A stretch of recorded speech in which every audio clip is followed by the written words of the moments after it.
Assalamualaikum warahmatullahi wabarakatuh. Perkenalkan, nama saya Syifa Yumna Aulia. Saya sekolah di SDN 1 Sungai Dangku, kelas 5. Cita-cita saya ingin menjadi guru. Di sini saya akan menjelaskan tentang cahaya. Cahaya. Mata manusia hanya dapat melihat ketika ada rangsangan cahaya yang masuk ke mata. Cahaya merupakan energi yang dipancarkan oleh sumber cahaya. Sumber cahaya adalah benda-benda yang dapat menghasilkan cahayanya sendiri. Contoh sumber cahaya yaitu matahari, api, dan lampu. Cahaya memiliki sejumlah sifat yang sangat bermanfaat. Sifat-sifat cahaya. A. Cahaya dapat menembus benda bening.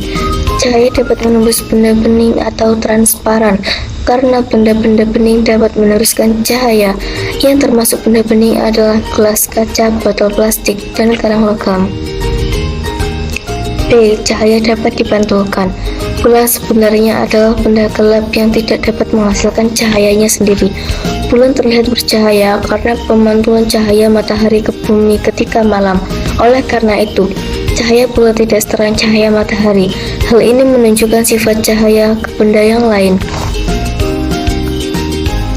Secara umum, sifat pemantulan cahaya terbagi menjadi dua, yaitu pemantulan teratur dan pemantulan baur atau difus. Pemantulan teratur terjadi ketika cahaya mengenai bidang datar dan licin.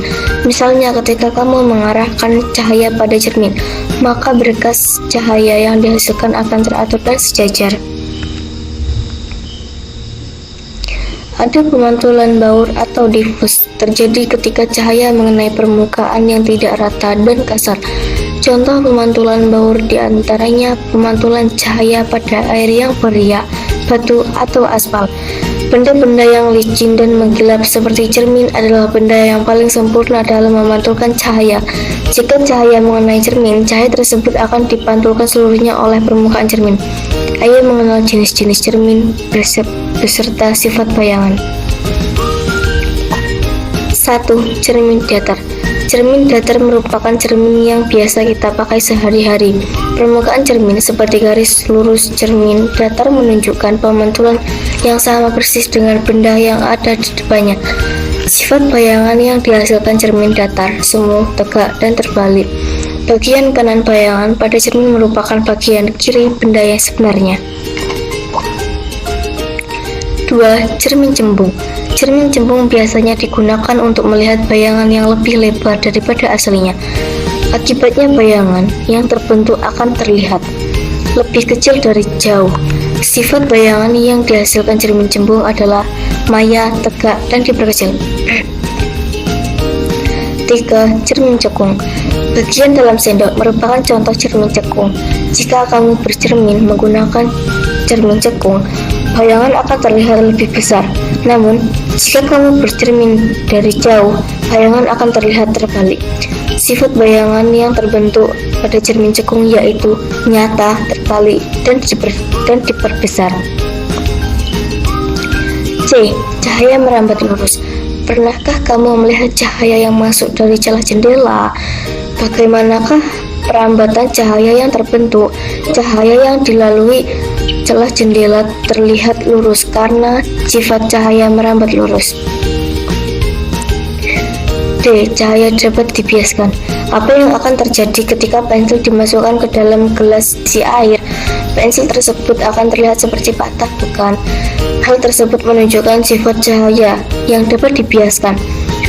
Cahaya dapat dibiaskan atau dibelokkan ketika melalui dua medium yang berbeda. Medium adalah zat perantara yang dilalui cahaya. Medium zat padat lebih rapat daripada medium air, dan medium air lebih rapat daripada medium udara. Jika cahaya melalui medium yang lebih rapat di sebelumnya, maka cahaya akan berbelok.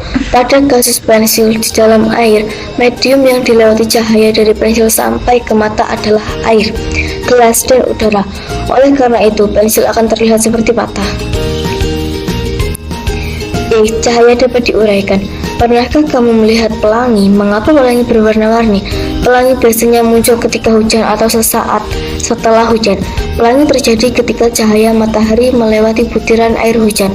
Kamu sudah mempelajari bahwa cahaya akan dibiaskan ketika melewati dua medium yang berbeda. Kerapatannya, hal inilah yang terjadi ketika pelangi muncul. Sebenarnya pelangi berasal dari satu warna, yaitu warna putih dan cahaya matahari. Namun, cahaya matahari berasal dari medium udara tersebut dibiaskan oleh titik air hujan, sehingga cahaya putih terurai menjadi warna pelangi. Peristiwa penguraian cahaya juga dapat kamu amati ketika melewatkan cahaya putih pada sebuah prisma. Bagaimana manusia melihat? Apakah kamu masih ingat bagian-bagian mata dan fungsinya yang sudah dipelajari di kelas 4? Mata memiliki bagian-bagian yang dapat dilewati cahaya. Di dalam mata, cahaya tersebut diproses hingga membentuk bayangan benda yang kamu lihat. Keterangan 1. Benda memantulkan cahaya ke arah mata. 2. Cahaya diterima oleh kornea dan iris mengatur besar kecilnya pupil sebagai tempat masuknya cahaya. 3. Lensa memfokuskan cahaya hingga bayangan benda tempat jatuh pada titik fokus retina. 4. Bayangan benda yang ditangkap retina terbentuk terbalik. 5. Saraf penglihatan meneruskan rangsangan ke otak. 6. Otak menerjemahkan bayangan menjadi gambar yang dilihat. 3. Gangguan penglihatan. Gangguan penglihatan dapat disebabkan oleh bawaan sejak lahir, faktor usia, dan kebiasaan buruk. Beberapa gangguan penglihatan dapat dibantu dengan menggunakan kacamata khusus atau diperbaiki melalui operasi. Mari pelajari bersama gangguan mata pada uraian berikut. A. Rabun jauh. Rabun jauh adalah kondisi mata yang tidak dapat melihat benda dalam jarak jauh dengan jelas. Rabun jauh dapat disebabkan oleh kebiasaan buruk seperti terlalu lama melihat layar televisi, ponsel, atau komputer. Kekurangan mengonsumsi vitamin A juga dapat mengakibatkan rabun jauh. Selain itu, rabun jauh dapat disebabkan oleh bawaan lain. Penderita rabun jauh dapat menggunakan kacamata minus untuk membantu penglihatan mereka. B. Rabun dekat. Rabun dekat merupakan ketidakmampuan mata melihat benda dalam jarak dekat dengan jelas. Penyebab rabun dekat adalah faktor usia, umumnya mulai dari 40 tahun ke atas. Oleh karena itu, sering disebut sebagai mata tua. Selain itu, rabun dekat dapat disebabkan oleh faktor keturunan. Penderita rabun dekat dapat menggunakan kacamata rangkap atau kacamata plus untuk membantu penglihatan. Ditinjau dari gangguan penglihatan tersebut, upaya yang dilakukan untuk menjaga kesehatan penglihatan yaitu dengan tidak melakukan hal yang menyebabkan terjadinya gangguan penglihatan. Berikut merupakan beberapa contoh cara memelihara kesehatan penglihatan, di antaranya 1. Membatasi waktu dalam menonton televisi dan komputer. 2. Mengonsumsi vitamin A dan juga makanan sehat.